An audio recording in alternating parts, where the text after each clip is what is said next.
Welcome to Season 5 of She Ventures. I am your host, Doria Lavanino. She Ventures is a podcast about women and their work and life pivots. I believe in the power of storytelling. I also believe that if you change one woman's life, you start to change a family or a community.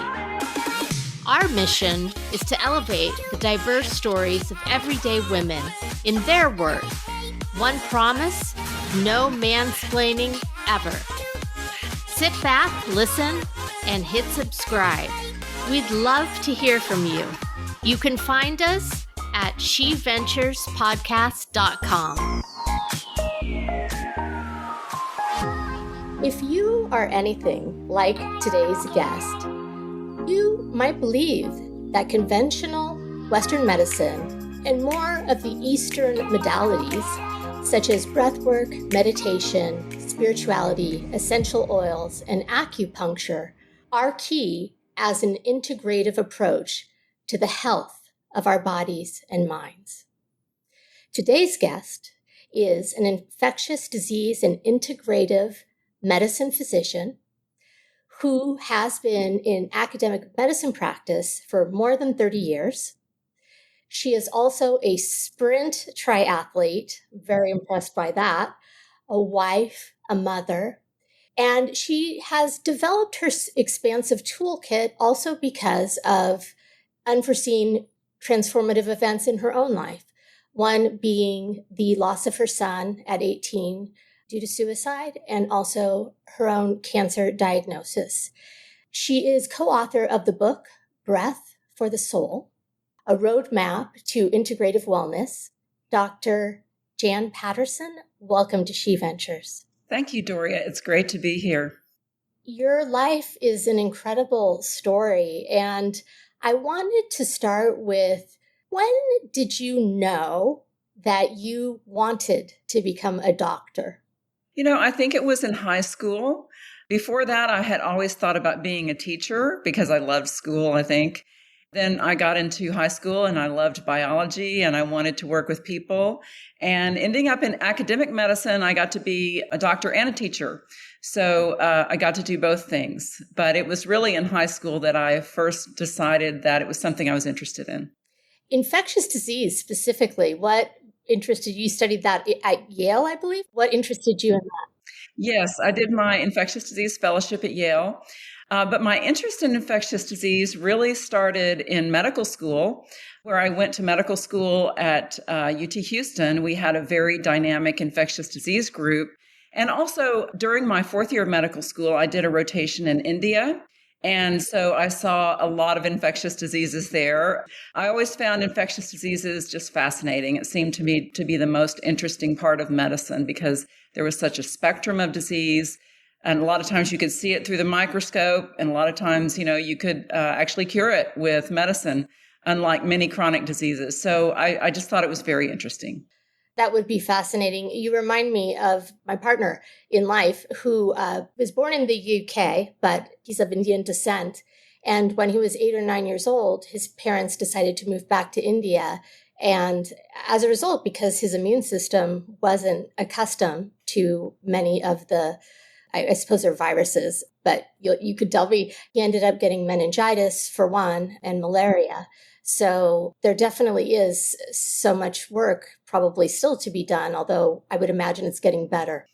It is getting better, but especially in low and middle income countries, there is still a lot of work to do because of the environmental conditions many times and the socioeconomic conditions, and also just access to medicines and access to healthcare. So yes, there is still a lot of work to do. And even in the U.S., of course, we have a lot of health disparities, and we certainly saw that with COVID. So we have a lot of work to do. You are a woman in medicine, and now I suppose that's not as novel, but at the time that you were in medical school, it was. How was that experience for you? Yeah, it was eye-opening. I had grown up in a religious Christian home, and I guess kind of sheltered. I mean, I was in public schools and everything, but, kind of a close circle of friends. And so when I got to medical school, I remember walking in actually on the first day of medical school interviews and saying, wow, I'm in the minority here. And I had not really thought about that so much because I guess I was raised to believe I could do anything I wanted to do, and if I, learned to work hard and be persistent, and that all paid off. But then, I realized, gee, I'm kind of in the minority here. So my class was about 25% women. And now classes are 50% or more women, which is great because people like women doctors. They think we're very empathetic. But at the time, yes, I was a minority. And I have to say, I grew up in Texas, but then I did, my training at other places, medicine, internal medicine at Vanderbilt in Tennessee, and my infectious disease training at Yale in Connecticut. And, Texas, especially at that time in the early 80s, late 70s, there was not a lot of enlightenment about how to treat women, things that you say, things that you do. I had to kind of look past all that and kind of, keep focused on what I wanted to do and kind of ignore the nonsense. Yeah, I understand that. And it's so hard to explain to my Gen Z children, because they are very woke. And I understand that and I applaud it. But 35 or 40 years ago, it would have, I think, been probably impossible to become a doctor if at every time you experienced a microaggression or an outright aggression, you stopped. You know what I mean? Oh, I know exactly what you mean, because I remember looking past all those things. It's actually now, even 40 years later, that I've looked back and, I'm starting to heal from those things. I didn't realize at the time that, there was some injury there. And because I was just determined to move ahead and do what I needed to do. But there was some injury and, I just forged ahead and ignored it. And even now, looking back on those things, I can forgive others, which is healing. Yes, I, in my own journey, have realized that when I harbor anger towards others, the only person that really gets hurt is me. Exactly. Yeah. It's a journey, but I'm grateful that I understand what you're saying and that when you get to that place in life where you can forgive, it's not that you're saying it's okay. You're saying, let it go. Yeah, letting it go. Yeah. Exactly. Mm-hmm. So you started as a medical doctor in the traditional Western sense, and you believe that conventional medicine is effective, but you also believe that other modalities that we mentioned in the intro, it can enhance efficacy. Where do you believe traditional medicine falls short? And I guess when did you start to identify that? Well, I'd always been interested kind of in herbs and natural products. I think because even though I grew up in the city, my parents had come from a rural background and my dad had always had a big garden. We had goats. I learned to milk goats and all those things, so I always had kind of an interest in natural things and herbs and essential oils. And then, after the loss of my son, I kind of discovered how to really use essential oils. And I found that they were helpful to me in my grief, as well as with a lot of other, physical complaints, seasonal allergies and things like that. And, I began to think, well, if these things are helpful, there must be other holistic therapies that are helpful. And that's what led me eventually to doing a fellowship in integrative medicine at the Andrew Weil Center at University of Arizona. And, that's where I learned about simple yet effective things like breath work, like movement, like nutrition. Nutrition is so important and we ignore it. And spirituality. And, the thing about Western medicine, conventional medicine, it's great because, my cancer, I owe being free of cancer to conventional medicine. So I'm all for conventional medicine. But I think that many times it lacks a component of spirituality.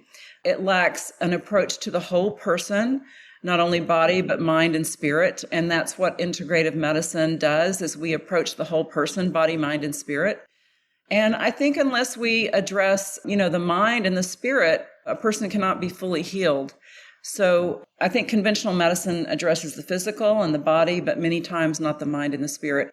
And that's where I saw the shortcomings. And I certainly felt those shortcomings after the loss of my son. I needed something more than, conventional medicine. And so these other things helped me. And that's what took me on my journey to integrative medicine for others. I want to go back to integrative medicine, but I do want to speak about the loss of your son. I, as a mother myself, can't imagine what that must have been like to lose a child.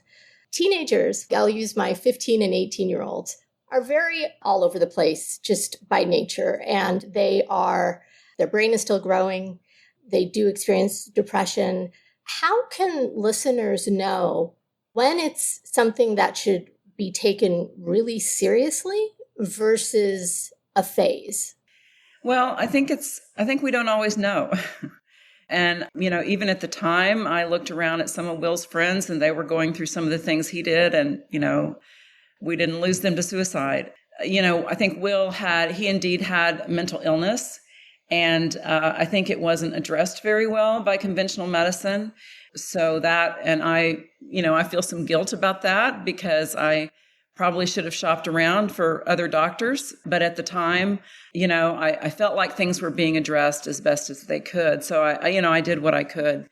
But, I think the important thing is to keep the lines of communication open, to ask them how they're feeling, is there anything bothering them today, and just to listen, just to be there and just to listen. I think those are very important things in keeping the lines of communication open. I love that answer because I realized as a mother that my instinct is, or maybe as a person, is to fix things and to give advice. That is not actually usually what my daughters want from me. They actually want me to listen. Mm-hmm. And when they want advice, they will ask for it. Mm-hmm. And so I think what you're saying is so profound about really listening. Yes. And I found that to be true in my grief journey also. After the loss of my son, I got a lot of inane platitudes, Yeah. And really those were not helpful. People think they're being helpful by saying those things. The thing that was most helpful to me were those few people who would just listen, who would just listen to what I was going through, to what I was feeling. They would sometimes share their memories of my son, which was nice for me and still is when I hear memories about my son from others. But, it's the listening meant so much more to me than trying to give advice, because as you said at the beginning, you can't imagine what it's like to lose a child until it happens to you. And so people who haven't lost a child really can't give advice about that. So the best thing to do is to listen. And that was so meaningful to me. And so I think for anybody in crisis, listen first. And like you say, if they ask for advice, then that's the time to give advice. But the most important thing, I think, is to listen. And then, of course, if something more serious, like actual, I guess, saying I'm going to kill myself, those are things that probably one should do more than listen to. And yes, so I think in any circumstance, if you see a lot of behavior changes, change in appetite, change in activities, loss of interest in activities or others, those are times to seek medical help and, make sure that, first of all, everything physically is okay. And then, for somebody who is a mental health professional to be able to address the mental health issues. And when you talked about your grief, what helped you other than people listening holistically to go through? And I'm sure it's an ongoing process even today. Yes, I've learned that grief is a journey. But my faith helped me. I'm a Christian, and so I believe that I will see my son in some form, eventually. And so that gives me a lot of hope, and that's encouraging to me. My friends, as I mentioned, the ones who listened, it actually helped me a lot to have meaningful work. I kind of took my work for granted before that. I mean, I felt at some level, that I was doing something meaningful, but after my son died, meaningful work gave me a reason to get out of bed in the morning, to feel like I was doing something to help others. And that was a real blessing to me to have meaningful work. So those things were very key in my recovery, my continuing recovery, I would say. Yes, continuing recovery. And did integrative medicine play a role in your recovery? Yes. As I mentioned, I discovered essential oils, and I found that, there have been some essential oils that have been studied in depression. There were some that actually I realized helped me with my grief. When I used them daily, I just felt better. So that was kind of a revelation to me. Then going from there, things like, as I did the fellowship, things like meditation, things like breathwork, exercise helped me tremendously. And, movement, whether it's vigorous exercise like running or just moderate exercise like walking or gardening, those things are tremendously helpful to our mental health. There's more and more evidence that movement is helpful to us. So those things in particular, those things and my spirituality were really very helpful to me. One of the things that I remember, I was raised in Portland in the 80s. And so there was some knowledge of integrative medicine even at that time. But I think what was lacking was evidence that it actually did what people were saying that it does do. Do you feel that over the last 30 years that has changed? Is there more evidence that shows that these modalities, when used either in combination with some Western therapies or not, are effective? Yes, there is quite a bit of evidence. And actually that was, a lot of the fellowship training was looking at evidence-based integrative therapies. And so there is a great deal of evidence for all those things that I talked about, breath work, mindfulness, meditation, spirituality, certainly nutrition and movement. There's a lot of evidence now that those things are helpful. I mean, the problem is that those things don't get marketed. There's not pharma behind them. Exactly. There's no money behind those things. So they don't get marketed, and they're not a routine part of our medical training. Our medical training is to give a pill or a procedure, do something, prescribe something. But, a lot of it is self-care. And that's what really our book is about, Breath for the Soul, Self-Care Steps to Wellness, is using things like breath work, movement, nutrition, spirituality for things like stress, anxiety, depression, and grief. So in that, I talk about the evidence for all these things. And my co-author, Phyllis Clark-Nichols, is an inspirational author, and she writes kind of a spiritual guide to go along with this. So there is some science meets spirituality in this book. You get both of those things in this book. I notice there's also places where people can use it as an actual workbook, like write notes. Yes. So we did some templates. That's thanks to Phyllis, really. She made some templates where you can make your own self-care plan and say, what aspects of these things that I learned from this book am I going to use for myself? So you can actually take a call to action, take some action steps. You also are a cancer survivor. Yes. And I don't really have a sense of chronology in terms of when you experience these different events. So it was just a few weeks after I lost my son that I was diagnosed with uterine cancer. So I was already in a lot of grief, of course. So having that diagnosis was just, a double whammy. But, if there's a silver lining that came from that, it was when I got that diagnosis, I realized, I really do want to live. It's, after the loss of my son, I was not suicidal, but it's just like it was difficult to get up and go every day. But, with that diagnosis, I realized, I have a lot I want to do.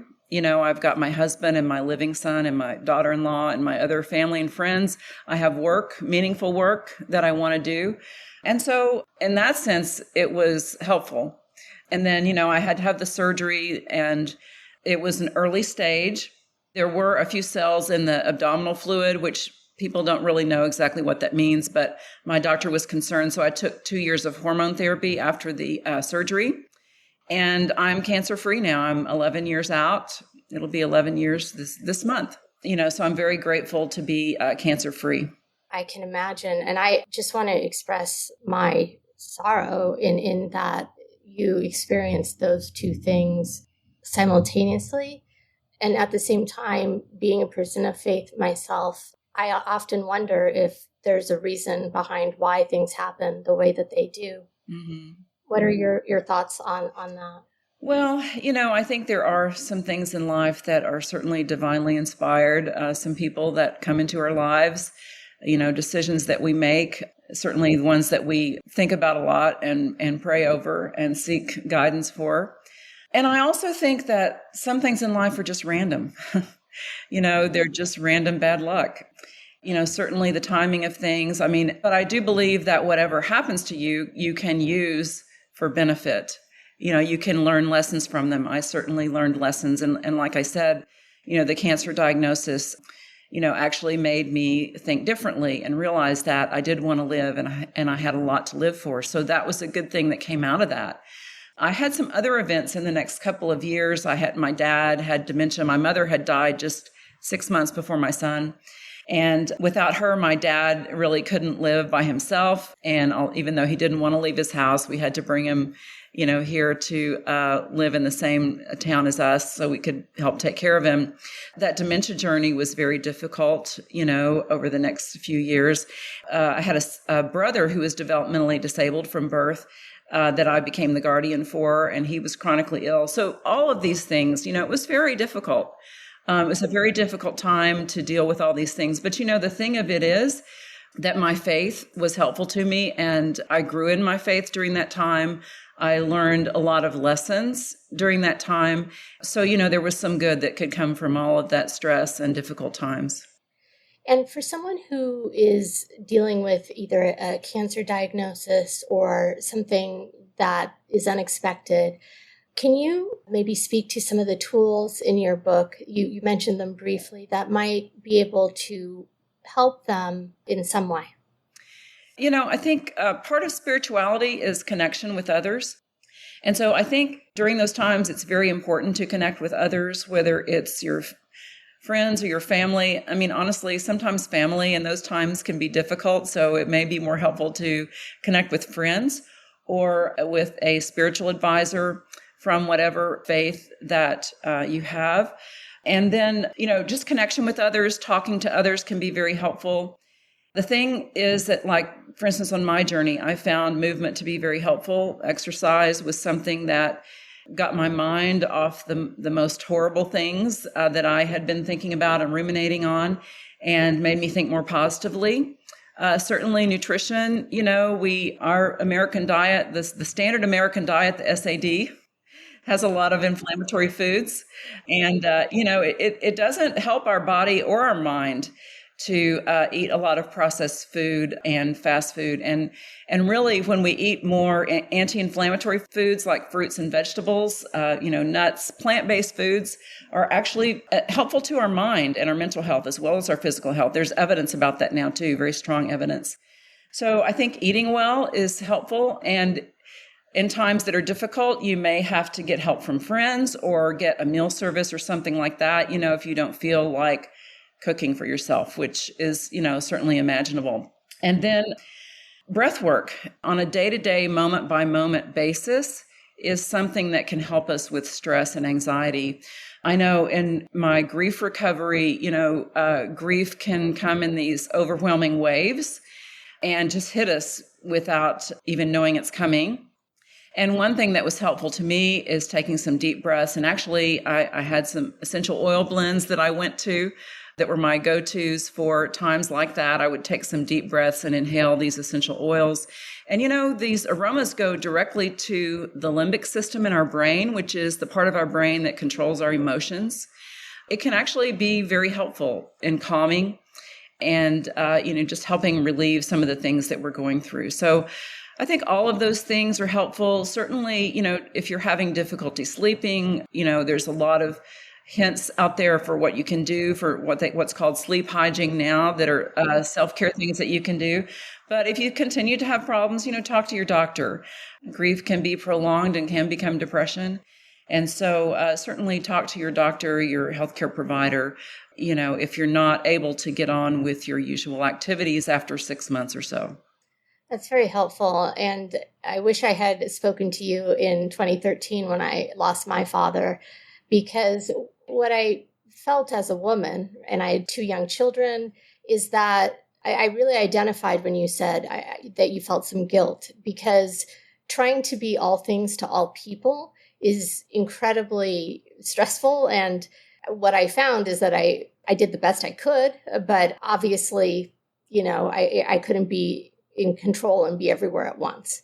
And so that's very helpful, this idea. And interestingly, I'm not particularly athletic, but I did run the marathon, New York City Marathon once.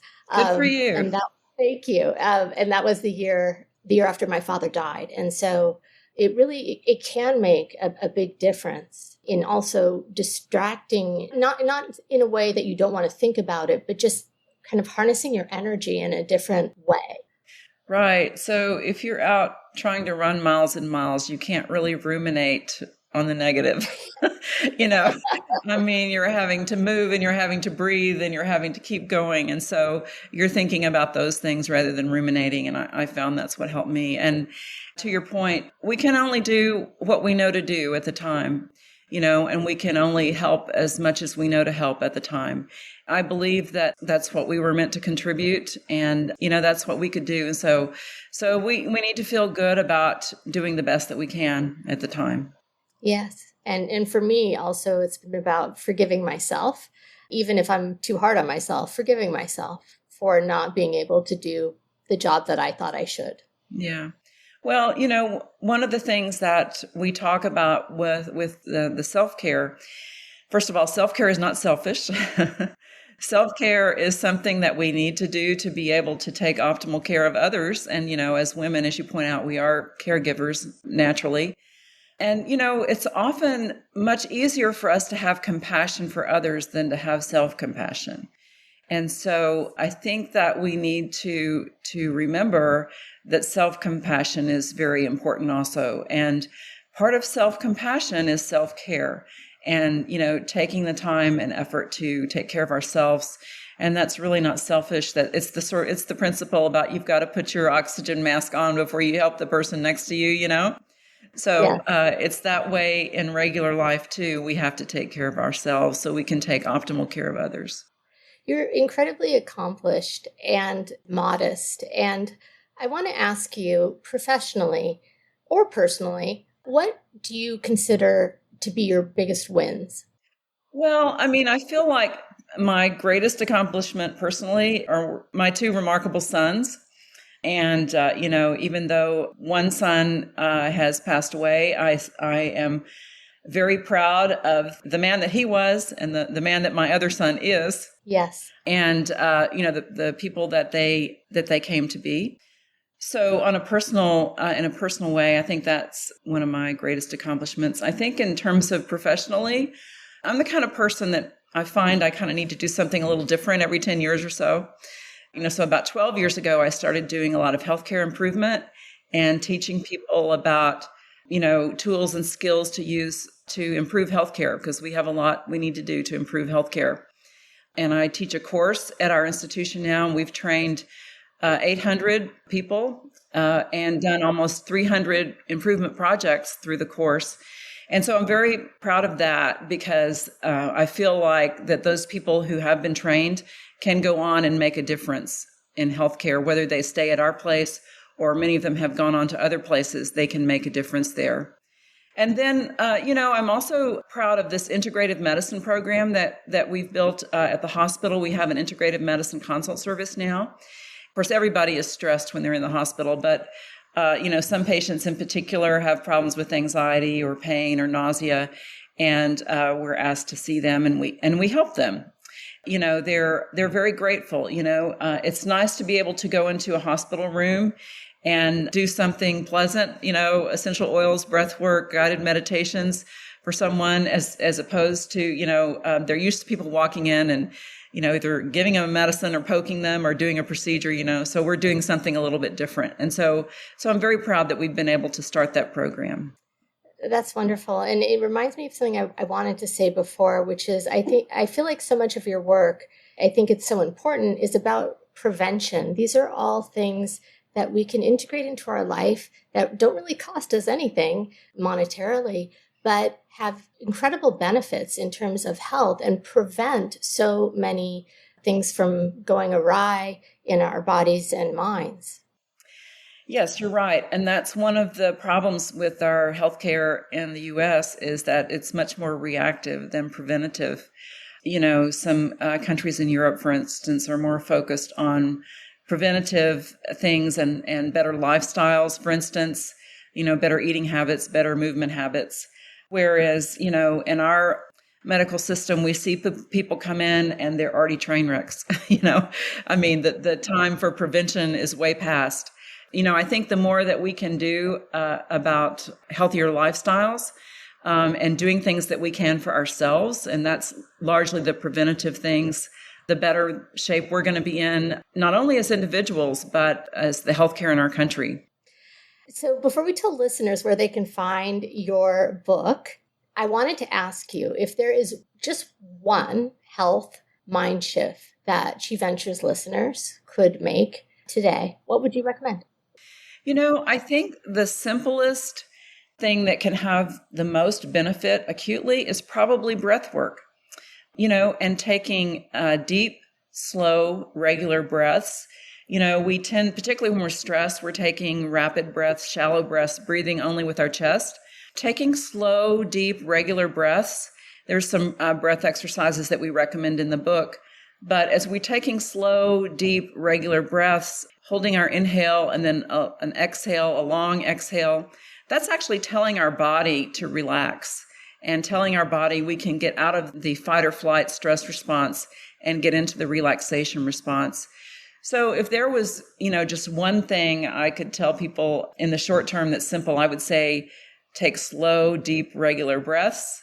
If you're stressed, if you're anxious, take some slow breaths. There's a particular breath called the 4-7-8 breath that we talk about in the book, where you inhale for 4 counts. Doesn't have to be 4 seconds, just 4 counts.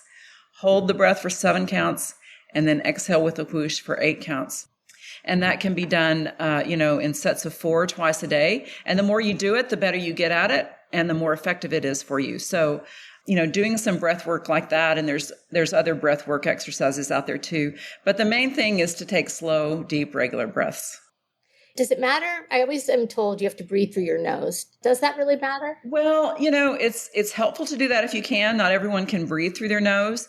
But if you inhale through your nose and do the long exhales through your mouth, that's what we recommend. First of all, I want to thank you for showing up so authentically today and speaking about your life, your career. You have done so much. I'm in awe of you. I was hoping you could tell listeners where they can find out more about not only your book, but your integrative medicine and anything else you'd like to share. You can find out more about me and my book at my website, which is drjanpatterson.com. And then our book, Breath for the Soul, Self-Care Steps to Wellness, is available on Amazon or bn.com, or you can also order it from your local bookstore. You've been listening to SheVentures. Like what you heard? You can find us wherever you get your podcasts. Be sure to subscribe and sign up for our newsletter so you never miss a show.